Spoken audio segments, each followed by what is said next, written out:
In a country torn by bloody civil war, a young man seizes power. In his native tongue, he is called Dracula. This is not the vampire Count Dracula, but a real historical figure, a Romanian prince. He was celebrated throughout Christendom for his achievements against the Turks.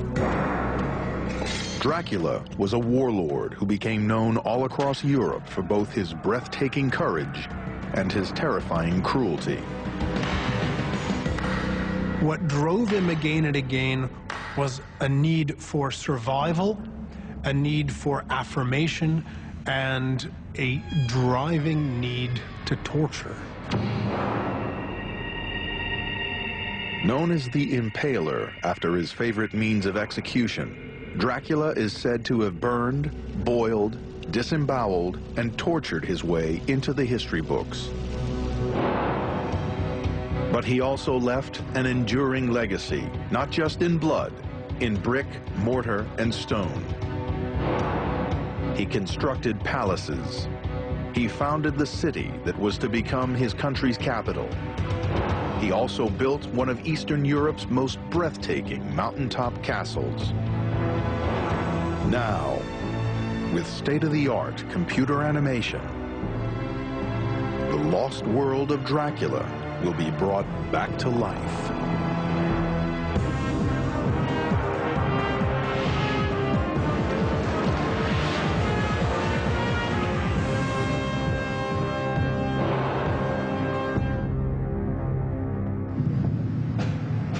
Transylvania, a land on the outermost fringes of Europe. It is dominated by sweeping mountains, shrouded in mystery and legend. The romantic version of the country, the ruined castles, the whole vampire legend. In a way, we've had to invent all this because we don't know enough about the real thing. Today, Transylvania is a region within the Eastern European country of Romania. In the 19th century, the novelist Bram Stoker made it the home of Count Dracula, the world's most famous vampire. But until the 1970s, few readers suspected that he had taken the name from a real-life warlord. Forget Hollywood. Forget vampire stories. This man really existed, and he really was a vicious, extraordinarily cruel, but extremely successful leader. The world of the real Dracula was bloodthirsty and treacherous. But even by the horrific standards of his own time, he earned a reputation for barbarity. There are stories that he disemboweled his own pregnant mistress, that he collected 24,000 noses from the corpses of vanquished enemies. Even amongst the sick, twisted, sadistic rulers, Vlad still stands out as a psychotic madman. Vlad Dracula remains an enigma, a figure whose deeds are still controversial today. Madman or single-minded warrior? I would say that he was very much a man of his times, who did what he had to do in order to survive. Now, our team of experts will search to uncover a world that has been almost entirely lost. The written record is very sparse. The archaeology, by comparison with great civilizations of the ancient world, is sparse as well. We don't know what actually is out there. Using clues on the ground and cutting-edge animation, the experts will reconstruct Dracula's mighty palaces, castles, and fortifications. They will be seen again as they were in the time of the infamous Impaler. The modern technologies we have enable us to understand what's left behind a lot better than we were able to in the past, so we can explore inside the walls and draw conclusions about the construction without having to take them to pieces first. Makes it a lot quicker and a lot easier to do. The trail begins at Vlad's birthplace. It is a picturesque fortified town called Zigeshwara in the heart of Transylvania.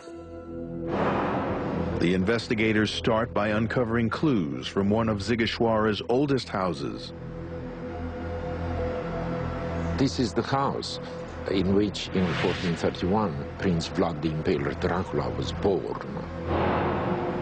But much has changed since the 15th century. It was probably a single-story building at that stage. What we see behind us is a 17th century addition to the building. It's not as it would have been in Vlad's day. We can now reveal Dracula's birthplace as it looked when he was born. A one-story building in the heart of the citadel, it lacked sewers, plumbing, the most basic amenities. Yet the thick river stone it was built from provided its most important feature, security. Vlad's hometown was one of the safest in all Transylvania. The walls yield the first clue to the spectacular fortifications that existed here when Vlad Dracula was born. This effectively was the town wall, and it's punctuated with defensive towers. And behind us, we have one of the most elaborate. The walls and defensive towers, called bastions, were up to 10 feet thick. They were there simply to prevent any enemy from sacking the city. If you look at the lower area, we have the cranels where they poured the boiling oil and hot water on people who were attacking the fortress. And in the upper part, we have an arrow slit. Zigeshwara was heavily fortified because it was one of Transylvania's richest towns. But the people who lived within its walls were not Romanians. They were Saxons, men and women of German descent. Pioneering Saxons had migrated to Transylvania in the 12th century to become merchants and craftsmen. In return, they were granted special trading privileges. They were very much a race apart. The Saxons were very much associated with greed, typifying the middle classes in any era. They made money at the expense of the native Wallachians. Vlad Dracula's father, a Romanian prince, struck a special trading deal with the Saxons of Zigeshwara. In return, he and his family were permitted to live within the city walls, in the apparent safety of the citadel. But in 1447, Dracula's father was assassinated by a rival clan who seized the throne of Wallachia, Romania's southern province. Vlad fled north. He vowed to return. One of the places he stayed was the spectacular Bran Castle. Today, tourists flock to Bran Castle in the belief that it was the home of Count Dracula, the villain depicted in Bram Stoker's novel. The fictional vampire dwelt here amongst the undead until he was killed with a stake through the heart. This place was painted as the home of evil. The real Dracula did come here in the 1450s. And beneath the Gothic splendor, the experts uncover what the castle really looked like in his time. Modernized by Romanian royalty at the beginning of the 20th century, the castle's interior is very different from what it was. But by using rarely seen floor plans of the castle, the experts pieced together how it must have looked 500 years ago. The tower that you were telling me about, this one, this is actually this one behind us. Exactly, the round tower. But the strategic use of this tower, this was the gunpowder tower. Yeah. The gunpowder tower, yeah. Yeah, yeah. So if we orientate this way, we have the tower behind the tower us here, yeah. And the original entrance to the castle was further. Using Brand's medieval floor plans and cutting-edge animation techniques, it's possible to open a window onto the castle in the 15th century. Not a fairy tale Gothic castle, but the most secure and imposing fortress on the Transylvanian border. It was a major feat of construction. The territory around here isn't conducive to significant road-based travel, so just getting the stuff there is a huge, huge undertaking. And then when you're there, to get up this high, without the sort of lifting technology we have today, they would have built up scaffolding systems using timber, they would have built off the structure as they go along. They're all very, very big challenges. For Vlad Dracula, Bran Castle was the ideal springboard from which he'd launch his bid for power. The bloody reign of Dracula was about to begin. To consolidate his rule, he would embark on one of the biggest building programs in the history of his country. In 1456, the throne of the Romanian princedom of Wallachia was seized by Vlad Dracula, the man who gave his name to the world's most famous vampire. Uncovering this lost world is a team of investigators. They want to expose the extensive building projects he began at the start of his reign. He was trying to impose order on an unruly land.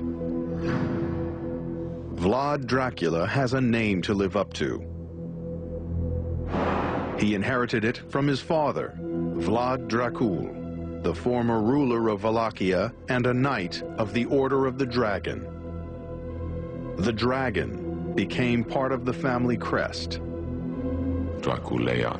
He was the son of Vlad Dracul. And also there's the connection with Dracul itself, which means the devil. Following tradition, Dracula, son of the devil, takes Târgoviște as his capital city. It is a place of legendary terror. Some of Dracula's worst atrocities take place here. But when he arrives, it is his life that is in imminent danger. This is not only the capital of his realm, but it's also the capital of political assassinations. It's also the capital of intrigue. He expects to be murdered. He fears poisoning. Everything he eats is tasted first by a trusted servant. Rival princes called boyars traditionally dominate politics in Wallachia. The knowledge that they will do anything to get rid of him forces Vlad's hand. It is kill or be killed.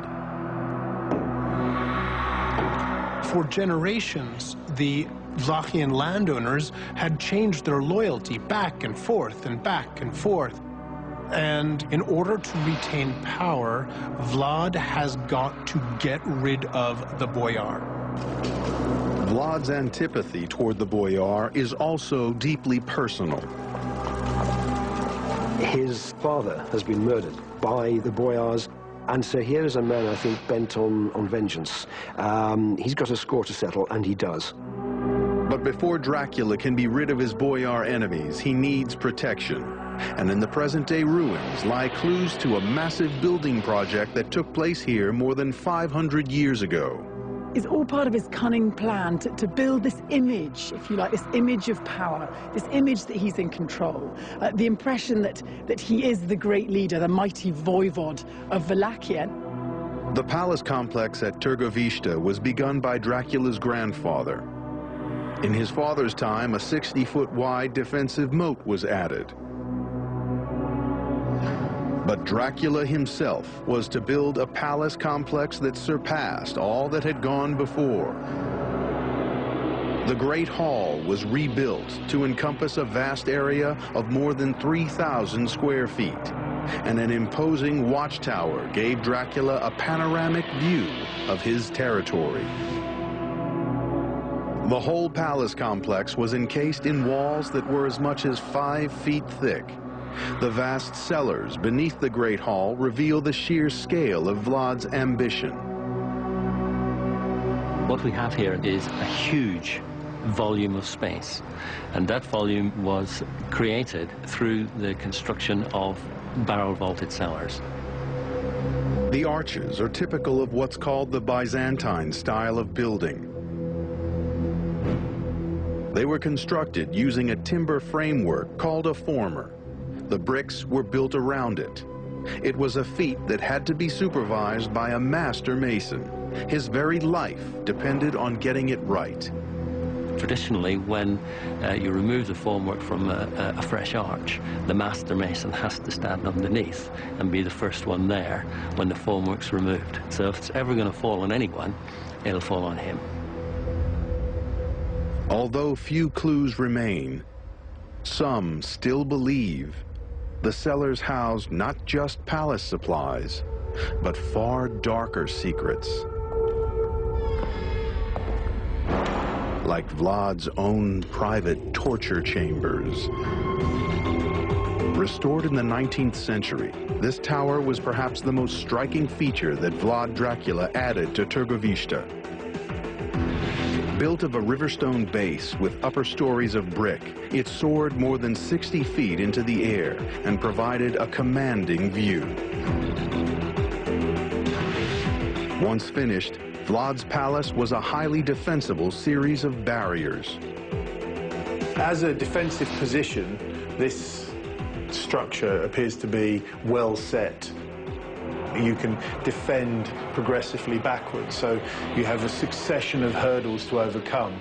Once you've got over that one, you're in the moat and people are still lobbing stuff at you. Once you've got over that one, everyone runs back inside there and they're firing at you from the tower and from the roofs and from everywhere else.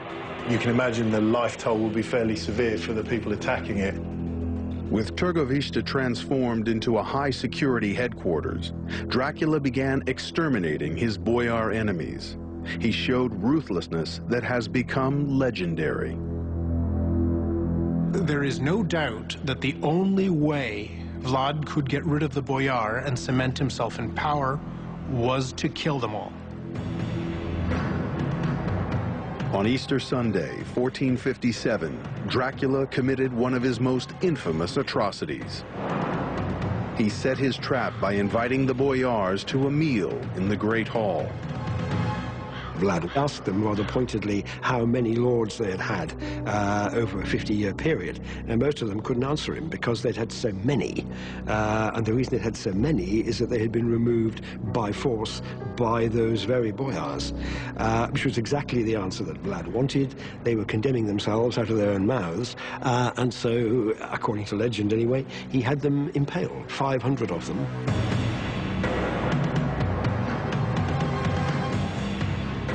Impalement was a terrifying method of execution. Now, the common way would be to put your enemy on the end, the sharpened end of this stake, pierce them through the navel or through the heart, and hoist them up and leave them to die. A relatively quick death.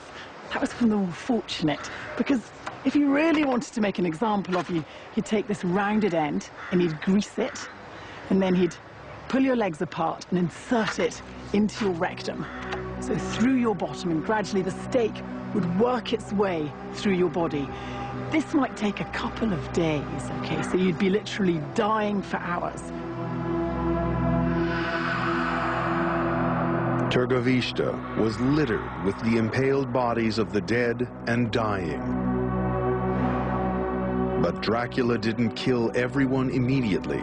For some, he intended a longer, more productive death. And here, on this high, inaccessible mountaintop on the border of Transylvania, they were forced to build a fortress that is the real Castle Dracula. It is a place that would serve as Vlad's sanctuary in a coming campaign of terror.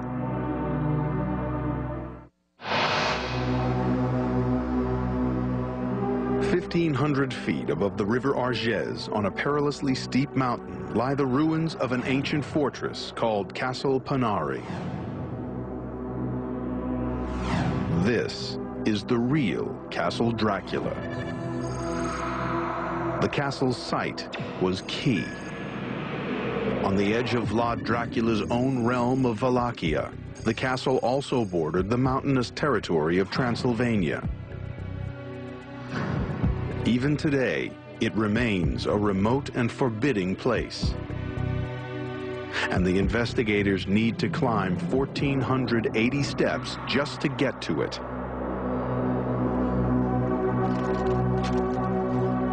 Within these ruins lie remarkable archaeological clues, which will help the investigators bring the castle back to life. For a prince bent on achieving absolute power, this was a prime strategic location. And you see here to the south, we have Vlad's lands, his Wallachia. And of course, 50 miles beyond those mountains, you have Târgovește, his very own capital city. But of equal importance, and over here to the north, you have Transylvania. Transylvania, which of course included a couple of Vlad's strongholds. And equally importantly, this was the prime position from which he could deal with those pesky Transylvanian Saxons. Transylvania is home to the rich Saxon merchants whose wheeling and dealing threatens Vlad Dracula's grip on power. Since he needs to act swiftly in building the castle, he resorts to unconventional techniques and slave labor.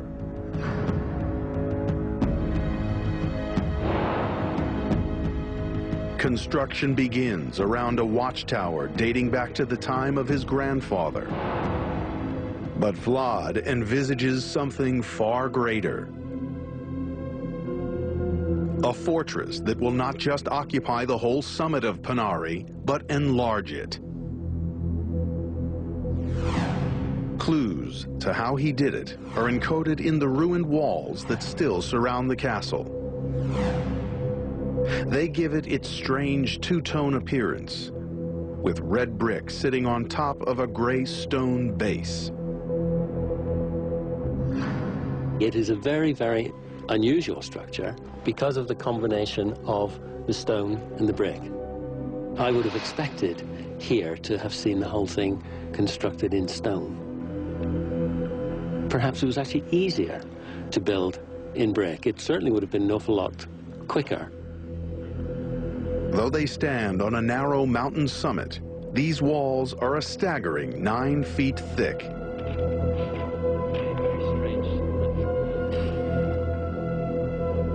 This was achieved by using the Byzantine construction method. The Byzantine style was first of all to build the 2 external walls in brick, and then to infill those walls with rubble. The combination of the outer wall, the inner core, and the inner wall together make this an absolutely solid structure. What held the walls together was also the secret of the castle's survival in an area that was actually an earthquake zone. They used lime mortar. This is what lime, in its putty form, actually looks like. Okay. It's like a very rich whipped cream, effectively. But because it's lime, it won't completely set in this sort of situation, and therefore it allows flexibility. It allows the walls to move, which of course is going to be very useful in an earthquake situation. We won't suffer severe cracks and damage in the same way that you would if you were to use cement. Though they have been struck by numerous violent earthquakes, many of Castle Dracula's walls still stand today. They were constructed by slave labor, the nobles that had been spared from impalement during the Easter massacre at Târgovește. Forced marched to Panari, they were now to suffer a far longer, lingering death. Wallachian chronicles report that these men and women worked so hard, they worked until their clothes fell off. They were naked, quite literally. But the castle wasn't built just by slaves. One ingenious piece of engineering proves that master craftsmen must have been involved. The castle's roofs gather rainfall into the cistern.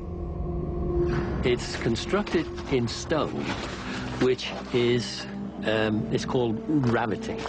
And basically it's cutting the angles of the stone so that the next stone sits in exactly against this one. But what this actually shows is that when this was constructed, whoever was involved in the engineering side of things really understood the whole process of stone construction, of what was needed to hold water for a castle of this size and quality. Everything needed to build Castle Dracula was available in the river valley below. There was sand for mortar, gravel and small rocks for the Byzantine wall filler. There were also sturdy river stones that formed the castle's base. Even the bricks were fired and made locally. This was the spectacular result. When it was finished, the castle filled the entire summit, approximately 32 feet wide by 180 feet long. An eagle's nest, Dracula's castle offered excellent security and the control of a key strategic pass between the mountains. But just over the border in Transylvania, the troublesome Saxon merchants were hatching a conspiracy against him. To protect their profits, they were supporting a rival claimant to Vlad's throne. You could argue that this castle provided Vlad with the essential springboard via which he could go and deal with the Transylvanian Saxons. He made them realize that if they were going to have their commercial ways, they were first and foremost going to do what he said. A major confrontation lay ahead. Vlad Dracula would need all his cunning to overcome the defenses of one of the best fortified towns in all Europe. He would exact a terrible revenge.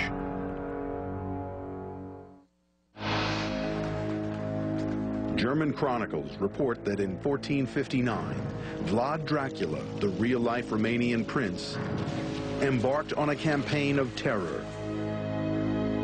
It was so savage that the name of Dracula would never be forgotten. Rallying his troops at Bran Castle, he marched into Transylvania. Saxon merchants were plotting to overthrow him. He intended to punish them.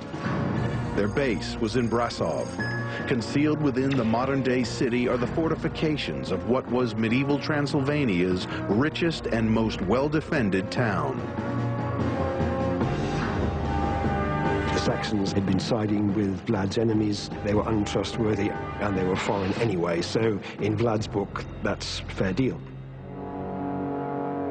Today, the picturesque town gives few clues to the bloody events that unfolded here 5.5 centuries ago. Vlad's attack on Brasov was not easy. The city's military defenses were formidable. A huge wall, nearly 14 feet thick in some places, ran around the entire Saxon city. There were bastions at regular intervals. This bastion was run by the Weavers' Guild. This is one of the most important fortifications that has survived, fairly intact. And in terms of its architecture and form, it's extremely important in understanding the defensive systems of the early 15th century. A multi-leveled wooden gallery was built onto the inside of the wall. What we see here is very, very high-quality work in oak. And we have the roofs at the moment are covered in snow, but underneath that snow is timber roofing. Cut into the outside walls are arrow slits and loopholes. They would later be used for cannon and muskets. The Saxons believe that they are safe behind their mighty fortifications, but they underestimate Dracula's cunning. Dracula grew up in a Saxon town. He knows their way of fighting. He knows a frontal assault is doomed to failure. So he takes Brasov by surprise, attacking by night and ransacking its suburbs before people can retreat to safety behind the walls. Everyone he catches is impaled on the surrounding hills. According to later Saxon accounts, thousands die. The execution took place on the hanging hill, which is behind this mountain. The attack on Brasov inspires the most infamous of all the images of Vlad, the Forest of the Impaled. It depicts the prince eating his dinner amid corpses. Some suggest this picture is the first to make a link between Vlad Dracula and vampirism. Impalement is a slow process. It can't be done quickly, especially with large numbers. Then he would have been having a meal while he was watching it. But he's not actually drinking their blood, and he's not eating their flesh. There is nothing cannibalistic, I don't think, about Vlad. Created by Saxon storytellers, the purpose of these pictures is clear: to forever associate the name of Dracula with evil. The woodcuts themselves, of course, are propaganda. They are the early version of video nasties, and people wanted to look at them and gawp, and they paid good money to do it. With Brasov subdued, Vlad turns his attention to the Ottoman Empire. The Muslim superpower of his day, its vast borders reach Vlad's own territory. The Ottoman Turkish Empire were continuing to look westward, look towards Europe as the next place they were going to conquer. And aside from a few hill tribes like the Wallachians, there was nothing to stop them. But Vlad Dracula is determined to resist. He begins to concentrate his building efforts in the south of his realm. Here, he erects a stunning new palace of brick and stone. For 5 centuries, it has been lost to time, until now. Hidden beneath Bucharest's streets is the secret world of this once great residence. These ancient walls conceal evidence of past glories few even know existed. We're always thinking of, Vlad as defending and fighting, but don't forget, he was a man with a great deal of commercial nous, and this was an extremely important economic route. Vlad knew the Turks could threaten these trade routes, and at any moment. He built his palace in a hurry, with the best specialists available. He called in Transylvanian stonemasons. He also called in approximately 1,000 workers to make sure that this was erected, and this was erected quite quickly. Excavations in these tunnels reveal a building of a compact design born out of urgent necessity. Altogether, it was a functional fortress as opposed to a sort of exotic palace. Later rulers would rebuild and extend it, but hidden in the building's foundations are clues to its history. Take this piece of wall here. You have in the middle brickwork that dates back to Vlad's time. Now, on either side of that, you see brickwork that's been added on at later dates. And I think that's what's the sort of most fascinating part, if you like, because you have archaeological evidence from the 14th century, also the 15th century, the 16th century, the 17th century, the 18th century, and the 19th century. Now, with animation based on this archaeological detective work, Dracula's original palace can be seen once more. It is a commanding fortress, and it would have served as an essential bulwark to Vlad's southern frontier. Dracula now has his domain of Wallachia in an iron grip, but his greatest enemy, the conquering Ottoman Empire, is waiting at the border. The bloodthirsty tyrant Dracula now needs to transform himself into the heroic defender of Christian Europe. And the fortifications he's built will now be tested to their limits.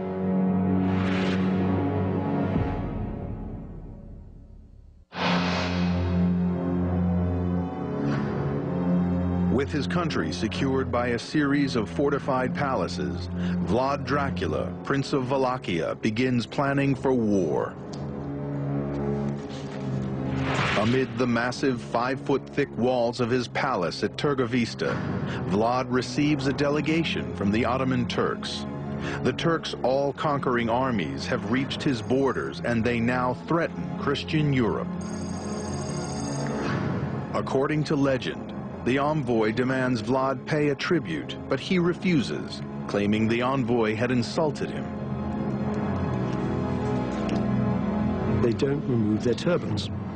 And Vlad asked them why they were being so insulting, and they said, it's not our custom. We never remove our turbans. So he ordered then that they could never remove their turbans because they were to be nailed to their heads. By the winter of 1461, Dracula and the Turks are at war. With an unexpected speed and boldness, Dracula leads his soldiers on a brilliant campaign into enemy territory. Everyone who gets in his way is put to the sword. A nobleman like Vlad could not hang back in battle. He had to be physically courageous, otherwise he was nobody. Vlad returns to the safety of Târgovişte's fortifications. In 1462, he writes to neighboring kingdoms, demanding help from his fellow Christians. With one dispatch, he sends a demonstration of his military prowess. 23,884 severed noses cut from the faces of his fallen enemies. The Turkish Sultan Mehmet, himself a ferocious general, sets out to meet him in battle. He brings an army that dwarfs Vlad's by 3 to 1. Though Târgovişte has formidable defenses, Vlad knows the palace cannot withstand a protracted siege. The way you broke down defensive positions like this was either intrigue, where you paid someone to let you in, open the door, or you starved them out. They're a good answer if all you're worried about is someone knocking on your door for a few weeks. If you have to hide here for 3 years, it's not quite so good. Vlad is forced to change his tactics and go on the run. Mehmet was a master of psychological warfare. But what he encountered was an even more powerful psychological warrior. Vlad uses savage guerrilla tactics. He keeps to Romania's thick forests, venturing out to strike quickly and brutally, then vanishing. For Vlad, it's like being a big shark. If you stand still, you die. As the Turks advance, Vlad uses every conceivable tactic to break their morale. He attacks by night, he poisons their wells, he burns their crops. He even pays diseased men to infiltrate the Turkish ranks and pass on infections. Vlad's campaign of psychological terror reaches its climax outside the walls of Târgovişte. When he abandons his palace, he leaves behind a site that will haunt the Sultan for the rest of his life. It gives rise to Vlad's Turkish nickname. They call him Kazikli Bay, the Impaler Lord. Mehmet himself, who was a frighteningly cruel man, turns away. The sight of 20,000 corpses with their bowels spilled out down poles was enough to take a seasoned, young, fit soldier like Mehmet II and send him running. The traumatized Sultan retreats to his homeland, leaving others to fight Dracula. They drive him back. He is forced to retreat to his sanctuary at Pınarı, Castle Dracula. The castle's position and defenses make a frontal assault impossible. But for some of those trapped inside, life becomes unbearable. Panic-stricken by the idea of being tortured to death by the Turks, Dracula's wife throws herself from the battlements. Her body falls into the river far below. To this day, it is called the Princess's River. But Vlad does not give up. He will get out and live to keep fighting.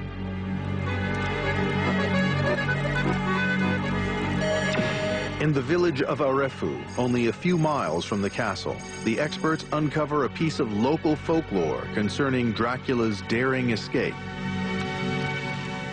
Stimați oaspeți, cu permisiunea dumneavoastră, crede că tu ești... The villagers take great pride in the way in which they've helped shape history, how they helped trick the Turks. And basically they devised a plan whereby they turned their horseshoes the wrong way round and reattached them onto their horses. And then they led Vlad away on these horses in the dead of night. So of course the Turks, when they saw the footprints, thought he'd gone into the castle, but in fact he had actually left the castle unbeknown to them. Mulțumesc foarte mult. Dracula flees into Transylvania and exile. 10 years later, he returns and reclaims his throne. He comes back to his palace in Bucharest and again begins preparing defenses to repel a Turkish invasion. But before work gets underway, Dracula's reign ends. Vlad's death is shrouded in mystery. He was almost certainly killed in battle, although whether that was in a fair fight in the heat of the moment or whether it was murder, we don't know. I personally subscribe to murder. Local folklore has it that he was buried here, in the beautiful island monastery of Snagov. Once surrounded by heavily fortified stone walls, the monastery was later used as a prison. High-ranking traders were held here, and the island is said to be littered with countless human bones. Today, the monastery is a place of pilgrimage for Dracula's fans. It is said his body lies in a grave at the altar, but that his head was cut off and sent to the Sultan to prove he was finally dead. Tradition and wishful thinking places Vlad in this tomb at the monastery of Snagov, but the tomb is empty. There is nothing inside. Past excavations have found no proof that Vlad's body was buried in Snagov. His last resting place remains a mystery. In Romania today, Vlad Dracula remains a national hero despite his brutality. Vlad is very much the guy on the white horse. I think Romanians today see him as that. He's a freedom fighter. He is a nationalist. He's a man of the people. Dracula was the last great builder of an independent Wallachia. Soon after his death, the Turks brought the country firmly under their control. It was forbidden to build fortifications. But Dracula's castles remain as a reminder of a glorious and free past. The royal palace of Târgoviște that he completely redesigned. The founding of Bucharest and its castle. And the inaccessible sanctuary of Punari, the real Castle Dracula. Each a symbol of the indelible mark Vlad Dracula left on his country. It is not just in the ruins of his once great palaces, but also in the memories of his people.